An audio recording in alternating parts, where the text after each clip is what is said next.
আমি পদ্মজা। লিখেছেন ইলমা বেহরোজ। পর্ব ৩৭।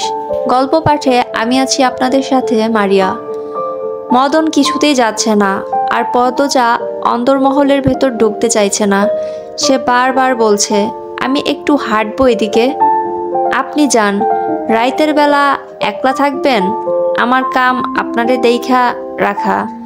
এদিকে তো আলো জ্বলছে, উনিও আসবেন এখন। আপনি যান, আর আপনার পা তো কাদা মাখা, বেশিক্ষণ এভাবে না থেকে ধুয়ে আসুন। মদন পায়ের দিকে তাকালো, লুঙ্গি হাঁটু অবধি তুলে বেঁধে রাখা। সে হেসে বলল, আচ্ছা তাইলে আমি ধুয়ে আইতাছি, বেশিক্ষণ লাগবো না। আচ্ছা আসুন। মদন চলে যেতেই পদ্মজা ফোঁস করে নিঃশ্বাস ফেলল। গলার মাঝে যেন কাটা বিঁধেছিল। বাড়ির পিছনে যাওয়ার জন্য পা বাড়াতেই দেখতে পেল আমিরকে। আমির আলোকঘর পেরিয়ে এদিকেই আসছে। পদ্মজা আর ঘুরে দাঁড়াতে পারল না, আলোকঘরের দিকে চেয়ে রইল। আমির পদ্মজাকে দেখতে পেয়ে লম্বা করে হাসল, বলল, পদ্মবতী কি আমার জন্য অপেক্ষা করছে?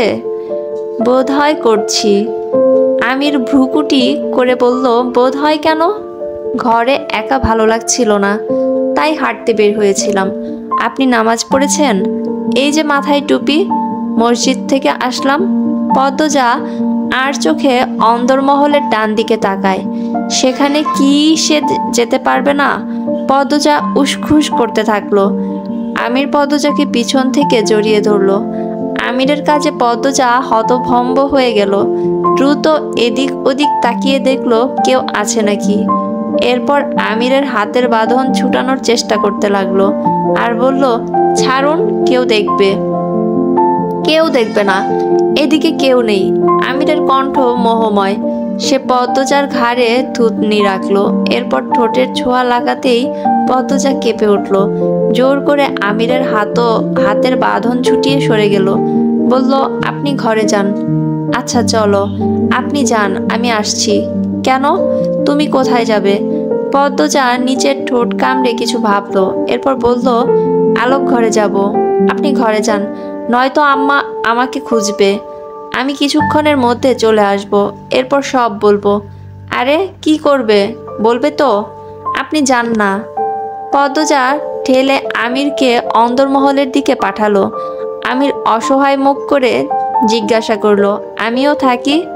আপনি ঘরে গিয়ে বসবেন আর আমি চলে আসব?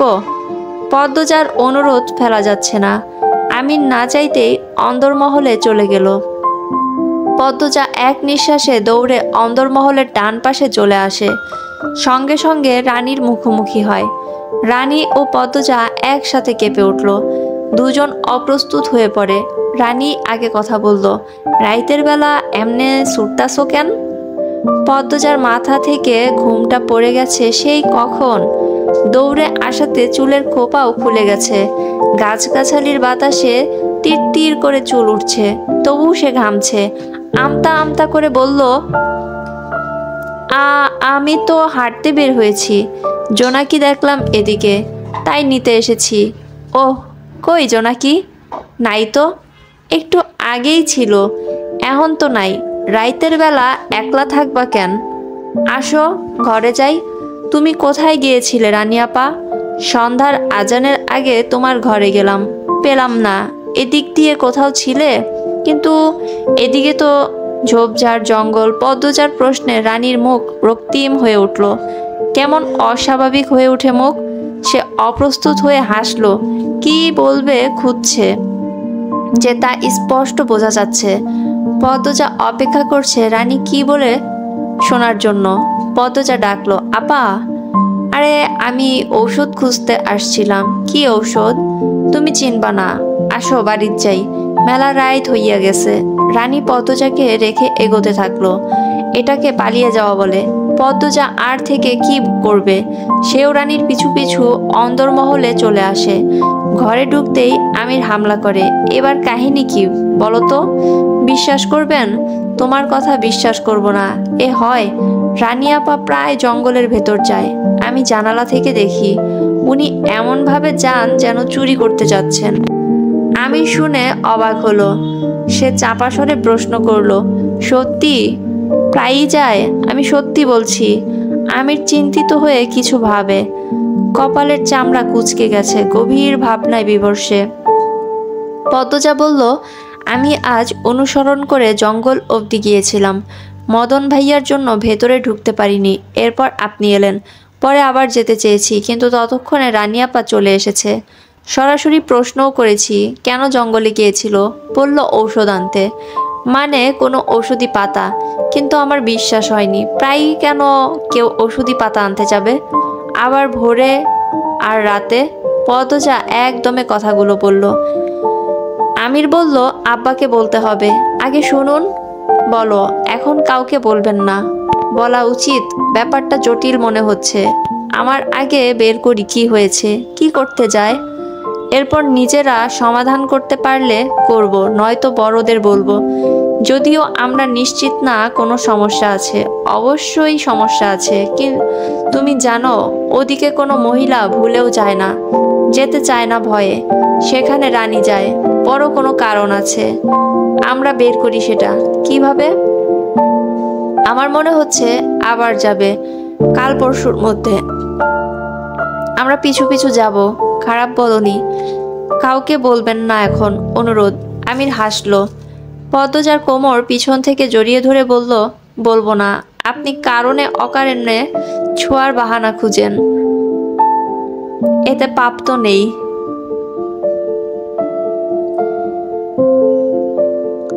খাওয়ার সময় হয়েছে, বলুন। ঠিক সময়ে না গেলে আম্মা চিল্লাবেন। আম্মারা চিল্লায়? তোমাকে খয়েরি রঙে বেশি সুন্দর লাগে। আমি তো খয়েরি শাড়ি পরিনি। পুরো কথা বলতে দাও। আচ্ছা বলুন। আর কালো রঙে আবেদনময়ী লাগে, আকর্ষণীয়। আমির ফিসফিসিয়ে কথাটা বলল। পদ্মজার কানে ঘাড়ে আমিরের নিঃশ্বাস ছিটকে পড়ে। সে ঘুরে আমিরের দিকে তাকায়, আবার চোখ সরিয়ে নিয়ে বলল, আপনি সব সময় আকর্ষণীয়। আমির হই হই করে উঠল। সত্যি? কত কত দিন পর একটু প্রশংসা করলে। আল্লাহ। পদ্মজা মৃদু আওয়াজ করে হাসলো, বলল, প্রশংসা শুনতে খুব ভালোবাসেন? অবশ্যই, তবে বউয়ের প্রশংসা করতে আরো বেশি ভালোবাসি। আমির আরো শক্ত করে পদ্মজার কোমর আঁকড়ে ধরে। পদ্মজা আমিরের দুই হাতে ধরে বলল, আপনি সব সময় এত শক্ত করে কেন ধরুন? গায়ের জোর দেখান? কেন, ভালো লাগে না? মোটেও না, আদর করে ধরবেন। আমির হাতের বাঁধন কোমল করে দিয়ে বলল, লজ্জার ছিটে ফোটাও গিলে ফেলছো দেখছি। বিয়ের এতদিন পরও কোনো মানুষটা লজ্জা পায়, আমাকে দেখাবেন? আমি অত ভং ধরতে পারবো না। কি ঝাঁজ কথায়। এবার ছাড়ুন, ইচ্ছে হচ্ছে না। আবার শক্ত করে ধরেছেন। যদি দৌড়ে পালাও? পালিয়ে আর যাবর কতটুকু? আমির পদ্মজাকে নিজের দিকে ফিরিয়ে এক হাতে কোমর চেপে ধরল। তখনই লতিফা হুড়মুড়িয়ে ঘরে ঢুকে। পদ্মজা আমির দুজন দুদিকে ছিটকে যায়। আমির ধমকে উঠল, ঋতু, কতবার বলছি না বলে ঘরে ঢুকবি না? আমাদের তো নতুন বিয়ে হয়েছে নাকি? পদ্মজা খেয়াল করে আমির কথাগুলো রাগে বলার চেষ্টা করলেও রাগের মতো হয়নি। পদ্মজার হাসি পেল। লতিফার মুখের অবস্থা দরজার চিপায় পড়ার মতো। সে আমিরকে ভীষণ ভয় পায়। কাচুমাচু হয়ে বলল, খালাম্মা খাইতে যাইতে কইছে।